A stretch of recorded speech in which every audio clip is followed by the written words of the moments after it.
السلام عليكم ورحمة الله وبركاته. بسم الله الذي لا يضر مع اسمه شيء في الأرض ولا في السماء وهو السميع العليم. طبعا النهاردة اليوم 20/19 تأكيد. في مفاجأة في آخر الفيديو وفي غلطة في أول الفيديو. دلوقتي قبل طبعا ما أقول إضافة المية، لما جيت فتحت في الدور الثالث طبعا زي ما انتم شايفين أنا معلق النبل في السقف كده او في سقف البطاريه، يعني النبل من هنا كده. سلموا على الظهر الابيض. النبل البتاع ده ماسوره النبل من هنا معلقه فين؟ في سقف البطاريه، ومن هنا معلقها في سقف العنبر. كذلك الامر النبل اللي تحت والنبل اللي تحت بتعلق فين؟ في سقف البطاريه.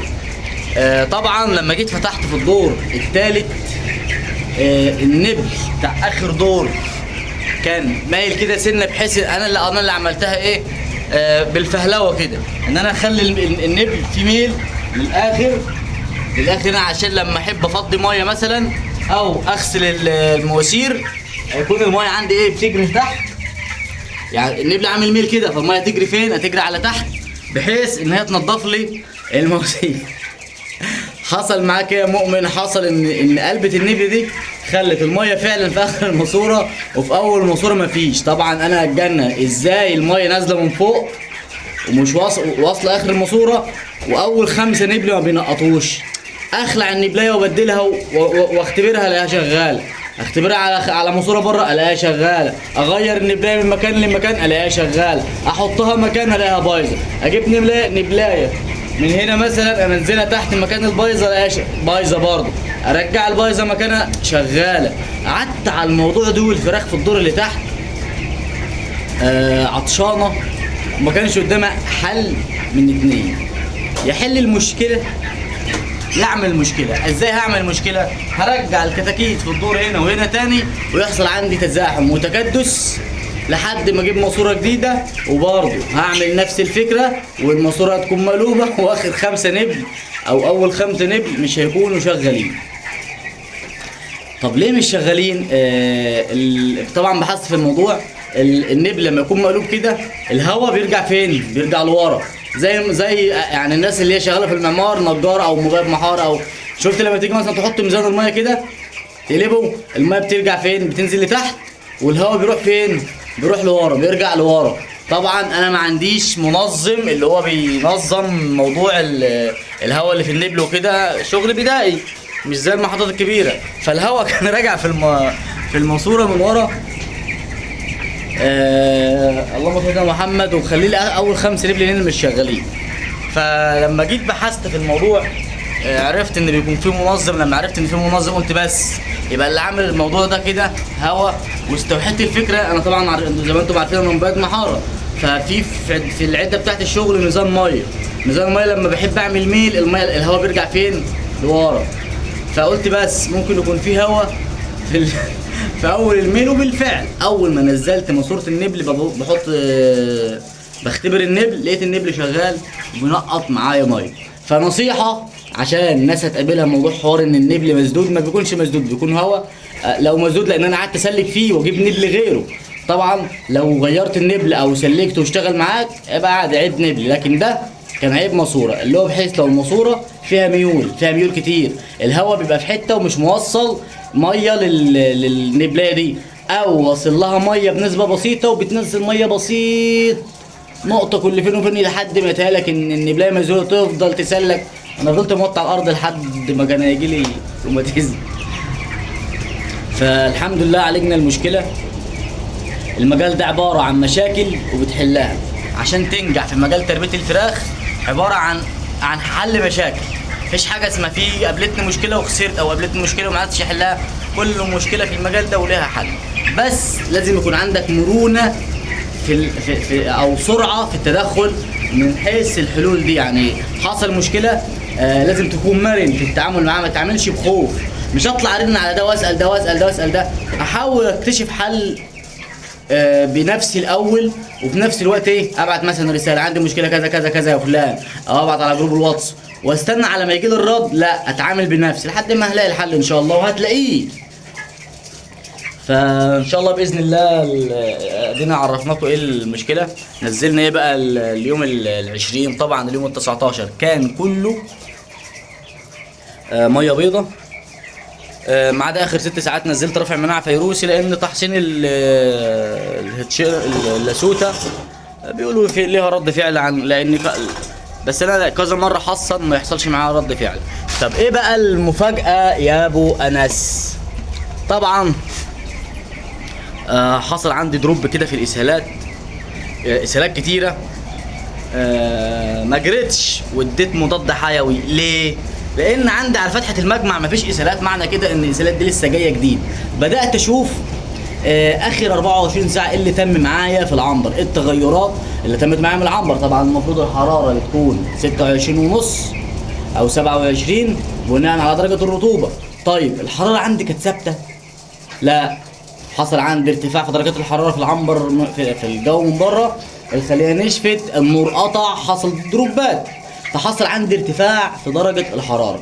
طبعا حصل اسهالات، العنبر ضرب اسهالات قص، منهم 8% ابيض مخاطي، منهم والباقي كله بني. طبعا مش هقول كوليستيريديا لان لسه طالع من جرعه كوليستيريديا، وطبعا الكوليستيريديا طبعا معروف الزرع بتاعها بيكون بني غامق وله ريحه عفنه وليه في رغاوي، في اكتر من عرض غير الاعراض التشريحيه. فكنت هنزل مضاد حيوي، طبعا انا ما نزلتش مضاد حيوي في الدوره خالص، فقلت انزل مضاد حيوي يظبط المعوي. فلما جيت راجعت اخر 24 ساعه لقيت ان اصلا حصل عندي اجهادات، مش في اخر 24 ساعه، في اخر 48 ساعه. مره النور قطع وطلعت مؤخر ساعه، ومره النور قطع تاني البنزين خلص، وعلى ما رحت جبت بنزين كان برضه حصل الدروب. ومره الخليه نشفت، طبعا انا كنت قافل الخليه بالليل مش مخليها تبل عشان كان درجه الحراره عاليه واطيه بالليل، فقفلت الخليه. فما قمت يعني جيت لما طلعت حاطط لهم ميه بعد نظام الاظلام، نسيت افتح الخليه فبرضه حصل دروب. فالمهم العنبر ضرب معايا اسهالات على طول، مش الحقني يا فلان حصل عندي اسهالات مش عارف ايه. اول حاجه اقول لك نزل مضاد حيوي، انا ما نزلتش مضاد حيوي. طيب انا المفروض هنزل مضاد سموم وغسيل كلى وممشط كبد، لان ما نزلتش من فتره. اخر حاجه نزلتها كان 7 8 و9 و10 غسيل كلى وممشط كبد. طبعا المفروض كنت اديها 18 13 و20، طبعا زودت تحصينه فالمدوا معايا في الدوره يعني. طبعا نزلت غسيل كلى وممشط كبد ومضاد سموم زي ما انا. طبعا هتقول لي طب يا ابو انس الاسهالات عملت معاها ايه؟ هقول لك انت المفروض كنت هتدي مضاد حيوي. انا ما نزلتش مضاد حيوي لان انا عرفت السبب بسبب اجهاد حراري. اي ستريس على الفرخ سواء في ارتفاع درجات الحراره او في نزولها بيعمل اجهاد حراري. الاجهاد الحراري معروف انه بيعمل اسهالات او الزرع بيكون رخو. طب ما في الحاله دي يا ابو انس انت بتنزل بروبيوتيك، ما نزلش بروبيوتيك ليه؟ هقول لك لان انا كان عندي بنسبه 8% اسهال ابيض، ده طبعا مشاكل في الكلى فكنت مضطر. طب يا ابو انس ما نزلتش مضاد سموم، اقول لك بالراحه يا حبيب قلبي، ده المنتج الجميل ابن الجميل ده، اقلب الكاميرا، ده احنا قلنا اللي هو البروبيوتيك اللي هو بتاع شركه تولكا، وده المضاد سموم اللي هو بتاع شركه تولكا. ليه ما نزلتش بروبيوتيك؟ لما نيجي نقلب العبوه كده، ولما نيجي نقلب العبوه دي كده ونيجي نقارن بين البكتيريا النافعه اللي هنا والبكتيريا النافعه اللي هنا، واضحه الصوره؟ واضحه. هنلاقي ان مفيش فرق خالص في البكتيريا النافعه. عندي هنا 6 عائلات، عندي هنا 5 عائلات، اللهم صل على محمد، 1 2 3 4 5 6 7، هنا 7 عائلات وهنا 5 عائلات. طب يا ابو انس ناقص عائلتين. يا عم الحاج العائله يعني او النوع مش هيفرق معاك في اي حاجه. طب البروبيوتيك هنا بتضرب في اس 12، يعني 5 في 10 بتضرب في اس 12، هنا كذلك الامر 6 في 10 مش 5 في 10 بضرب في اس 12. هو ناقص نوعين بكتيريا نافعه، لكن هو نفس المفعول. يعني اعتبر ده اصلا بروبيوتيك، ده بروبيوتيك تجاري كمان، يعني ده لو هتشتريه على اساس ان هو بروبيوتيك هو بروبيوتيك. ازاي يا ابو انس؟ ده احماض بتاع ده مضاد سموم. يقول لك يا حبيب قلبي المضاد السموم بتاع شركه تولكا ده الماده الحامله، الماده الخام بتاعته ما بتكونش احماض، بتكون زيوت عشبيه، يعني تقدر تقول عليه مضاد سموم عشبي. خالي من الاحماض، يعني لان لو قلت لك حمضي او في احماض هتقول لي ازاي البكتيريا النافعه هتعيش في الاحماض. فده يعتبر بروبيوتيك، فلما نزلت منه نفس كاني منزل بروبيوتيك بالظبط. ثانيه الا ثانيه لقيته ظبط لي شكل الزرق، عزنا الله واياكم، انا اسف على المنظر، من اول سقوه، لانه هو بروبيوتيك بكتيريا نافعه. ظبط لي المعوي يعني ايه بروبيوتيك؟ يعني في لاكتوباسيلس، مجموعه خمائر، في 5 عائلات بروبيوتيك وبتركيز عالي، يعني ده منتج بروبيوتيك. طب ازاي هو مضاد سموم؟ لانه فيه هو اصلا منتج مضاد سموم بنسبه كبيره، وفي منشط كبد، وفي لايسين، وفي ميوسينين، يعني ده رافع، يعني ده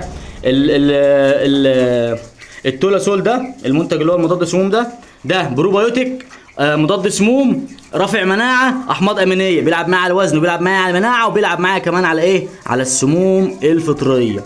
طيب المنتج الجميل ده هو تركيز اقوى على مضاد السموم، لكن اقل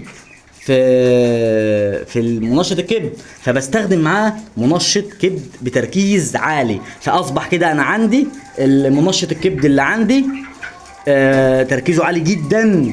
لما بستخدمه 9 ساعات، وبستخدم مضاد مع غسيل كلى وبستخدم ده 9 ساعات، اصبح كده انا اعتبر اليوم كله في منشط كبد، اليوم كله طبعا ده في بروبيوتيك، اصبح كده عندي نص اليوم في بروبيوتيك، اصبح كده ده عندي في لايسين وفي ميوسينين، اصبح كده عندي نص اليوم في كأن حاطط احماض امينيه مع بروبيوتيك سقوه ومضاد سموم وغسيل كلى ومنشط كبد. طب يا وانس ليه ما بتعتمدش عليه ان هو بروبيوتيك؟ لا، انا بحب استخدم بروبيوتيك لوحده بتركيز عالي، لان ده بيكون فيه انزيمات هضم، ده ما فيهوش انزيمات هضم. ده بكتيريا نافعه، ده نفس البكتيريا النافعه، بس ده انزيمات هضم، ده مضاد سموم. يعني ده في انزيمات هضم مع بكتيريا نافعه، ده مضاد سموم مع بكتيريا نافعه، وكمان في منشط كبد ورافع مناعه، ده منشط كبد برضه بس بنسبه قليله، وبرضه رافع مناعه بنسبه كويسه، وبرضه في لايسين، وده الميثيونين، وفي فيتامين. يعني ده الله، يعني المنتجين دول تعتمد عليهم عادي طول الدوره، يعني مضاد السموم وغسيل كلى ومنشط كبد والبروبيوتيك. فانت كده معاك، لحظه نجيب الكاميرا، اصبح انت كده معاك احماض امينيه هنا واحماض امينيه هنا واحماض فين تاني يا وانس؟ تعالى اوريكم منشط الكبد بتاع منتج توكا. والمنشط الكبد ده في ده الميثيونين وفي لايسين، يعني ده برضه في احماض امينيه. منشط كبد ده منشط كبد بنسبه كبيره. اصبح كده لما بنزل غسيل كلى ومنشط كبد بنزله من البروبيوتيك، بنزله من مضاد السموم، بنزله من منشط الكبد. يعني انا عندي كده على طول بدعم الكبد. عندي بكتيريا نافعه فين؟ لا ده المنشط الكبد انا دخلت في مضاد السموم. عندي بكتيريا نافعه في مضاد السموم، عندي بكتيريا نافعه في منتج مركز لوحده، عندي ده منتج احماض امينيه. فاصبح كده انا عندي احماض امينيه فين؟ يعني بلعب على حته رفع المناعه بالمنتج ده، احماض امينيه بتركيز عالي وفيتامينات وب كولين وكل حاجه. المنتج ده احنا قلنا ان هو متكامل. فانا عندي هنا رافع مناعه، يا بقى ده البروتوكول، ده التفكير الصح، ده الشغل الصح. عندي هنا احماض امينيه بستهدف الوزن، بحط معاه البروبيوتيك وفي انزيمات هضم. طب ليه بروبيوتيك وفي انزيمات هضم؟ اول حاجه البروبيوتيك احنا عارفين ان هو بيظبط الفلورا المعويه، ما بيعملش علف غير مهضوم. كمان البروبيوتيك فيه انزيمات هضم بيهضم للحبايه العلف بصوره سليمه، بحيث ان الطائر يستفاد بكل حبايه علف. مع الاحماض الامينيه بتدي الطائر اللايسين والميثيونين بنسبه كبيره عشان يحول معايا وزن، يبني معايا لحم. كذلك الامر البروبيوتيك في لايسين وفي ميوسينين.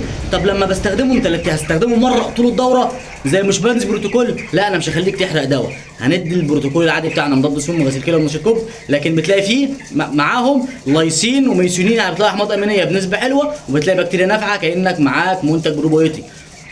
بتستخدم البروبيوتيك 3 ايام مع الاحماض الامينيه، والتانيين وتاني 12 ساعه ميه بيضاء. طب لما تيجي مثلا بعدها وقت مضاد السموم وغسيل كلى ومنشط الكبد، برضه مضاد السموم في بروبيوتيك. اصبح كده يعتبر انت بتدي طول الدوره بروبيوتيك. اصبح عندك كده طول الدوره الزرع بتاعك زرع نظيف. عزنا الله يكون، اسف على المنظر بس يعني نبذه. طول الدوره الزرع بتاعك نظيف. ليه؟ الفلورا بتاعتك لو اتضربت من حر من اي ستريس، انت اي منتج عنده فيه بروبيوتيك، اي منتج عندك في المكان فيه بروبيوتيك. فانت كده بتلعب على حته الاسهالات، ما فيش عندك اسهالات مع الرعايه. طب الوزن عندي، البروبيوتيك الاساسي في انزيمات هضم بيهضم لي العلف بصوره سليمه. عندي الرعايه، عندي الاحماض الامينيه اللي بتركيز عالي، المضاد السموم فيه احماض امينيه بتركيز عالي، الغسيل الكلى المنشط الكبد فيه ده لايسين وده الميثيونين. يعني انا اعتبر طول الدوره بستهدف 3 حاجات: مناعه، وزن،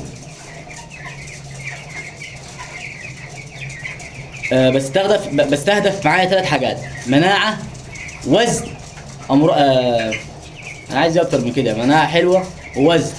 فبيديني حاجتين، المناعه والوزن، بيديني معايا ايه؟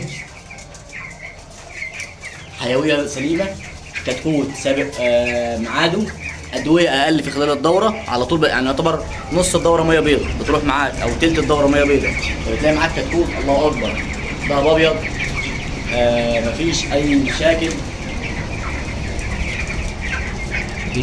ده الابيض بتاعنا النهارده اليوم ال20 نزلنا السقو عادي. طبعا انا قلت لكم انا كان عندي اسهالات، فلما نزلت مضاد سموم كاني نزلت بروبيوتيك، ظبط لي كل المعوي بتاع الفرخ، وغسيل كلى ومنشط كبد. كام؟ 3 ايام، المفروض 18 و19 و20 و27 و28 و29 او 28 و29 و30 في العمر الكبير 3 سواد. لكن لو بروبيوتيك، لو منتج مضاد سموم غير المنتج ده مش هستخدمه كده، انا هستخدمه هو مرتين بس في الدوره او مره.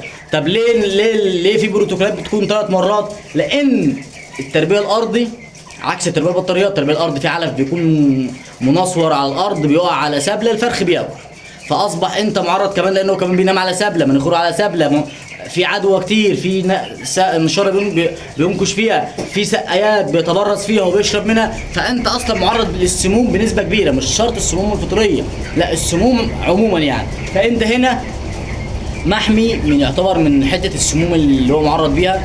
كمان العلف جايبه بتاريخ اليوم، فاصبح كده انا مفيش اي ستريس على الكبد من حيث السموم الفطريه.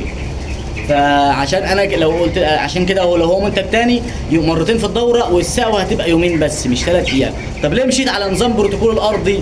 لان ده بروبيوتيك، انا مش بحط على اساس انه مضاد سموم، انا بحط على اساس ان هو بروبيوتيك، وهو بالفعل بروبيوتيك وكمان مضاد سموم، وكمان لما بحط وكمان احماض امينيه وبينشط للكبد. ولما بحط قبله منشط كبد بيكون منشط كبد بنسبه كبيره، بيكون في لايسين وده الميثيونين اللي هي احماض امينيه. كذلك الامر يعني حتى وانا بدي مضاد سموم وغسيل كلى ومنشط كبد، بدي بكتيريا نافعه وبدي احماض امينيه في نفس، مش من منتجين، لا هو فيه المنتجين دول فيه. فهي البروتوكول ده ذكي، يعني منتجات جميله اصلا بصراحه. شركه تولكا دي من ساعه ما استخدمتها هي عملت معايا فرق جميل، حتى ان انا بدات اسيب منتجات اتكو ومنتجات مالتي فارما اللي هو الانابوليك بوستر، بدات اترك اصلا من المنتجات دي والجا او استخدم ادويه تولكا، خصوصا المنتج بتاع كوليستريديا. لما نزلت له لك من اول سقوه بيقتل حاجه اسمها كوليستريديا، كمان ملوش فتره سحب، كمان بيعزز الفلورا المعويه وما بيأثرليش على البكتيريا النافعه في معده الطائر. يعني استخدمه في عمر كبير بقلب جامد، لو عنده كوليستريديا اسهالات ما يزعلنيش، لانه ملوش فتره سحب وامن وقوي، جرام على 5 لتر. مع ان شركه تولكا فيها يعني اكتر من 3 انواع للكوليستريديا، لكن انا فضلت المنتج ده عن تجربه. زي ما قلنا انا كنت شغال باتكو ومالتي فارما وتترافيت، وكنت شغال بالتولكا وادويه مصريه زي ما انت شايف في البدايه خالص. طب بدات اصفصف كل منتج اغيره، مثلا اجرب النهارده الدوره دي اجرب مضاد سموم تولكا، الدوره ده اتكو مالتي مش عارف ايه، فلحد انت ما بترسى في الاخر على منتج ارتحت له وجاب معاك فرق، بتعرف منين انه جاب معاك نتيجه. الفرخ اللي بيقول لك انا ايه حل، انا بنزله ليه، والاستجابه بتاعت الفرخ كانت ايه. فالحمد لله يعني يعتبر صفصفنا كده، مبقاش عندي اي منتج لمالتي فارما، يعتبر كده المنتجات كل اللي عندي لتولكا، مفيش غير الدواء الكوليستريديا اللي هو الفلاجي موكس بقيتش استخدمه مركون زي ما هو. الحمد لله ما نزلناش اي مضادات حيويه، تايلوزين زي ما هو، التلميكوزين زي ما هو، الفوسفومايسين زي ما هو، احنا مخلينها للضروره. لو جايب الكتكوت وشاكك فيه، وعنده الكوليستين زي ما هو برضه، لو جايب الكتكوت وشاكك فيه، لو حصل عندي اي دروب في خلال الدوره. لكن ليه ما بيحصلش معايا دروبات؟ لان كل المنتجات زي ما قلنا فيها بروبيوتيك، فيها احماض امينيه، في رعايه سليمه افضل من كل ده. لكن هنا الادويه بتكون دعم ونقطه قوه ليك، بتكون دعم وبتكون نقطه قوه. بس هل تديك نص كيلو وزن زياده؟ ابقى كداب لو قلت لك كده. مفيش ميه هتحول لحم، في معادله بروتين وكارب يديني ايه؟ نسبه وتناسب. لكن في احماض، في بتاع ده انزيمات هضم تساعد ان انا اهضم حبايه العلف بصوره سليمه، ولما اهضمها بصوره سليمه مش هاخد علف زياده، لا ده انا هاخد القيمه الغذائيه بتاعت العلف اللي هو معامل تحويل الاوروبي هعرف احققها عندي، اللي هي اعلى حاجه اللي هو اكل كام علف واخد كام وزن. ده لما ببدا انزيمات هضم وبكتيريا نافعه بمشي على معدل التحويل الاوروبي مش بعديه، لان هي نسبه وتناسب. قلنا علف 3 كيلو فيهم كام بروتين فيهم كام كارب بيديني كام لحم. هقول لك بقى دواء هيزود لي ابقى انا كداب على طول. فين الدليل؟ وفي حاجه كمان اللهم ذكرني، اللهم والله نسيت. ان شاء الله الحلقه الجايه اولى باذن الله. النهارده قلنا اليوم ال20 مضاد سموم وغسيل كلى ومنشط كلى. والسلام عليكم ورحمه الله وبركاته.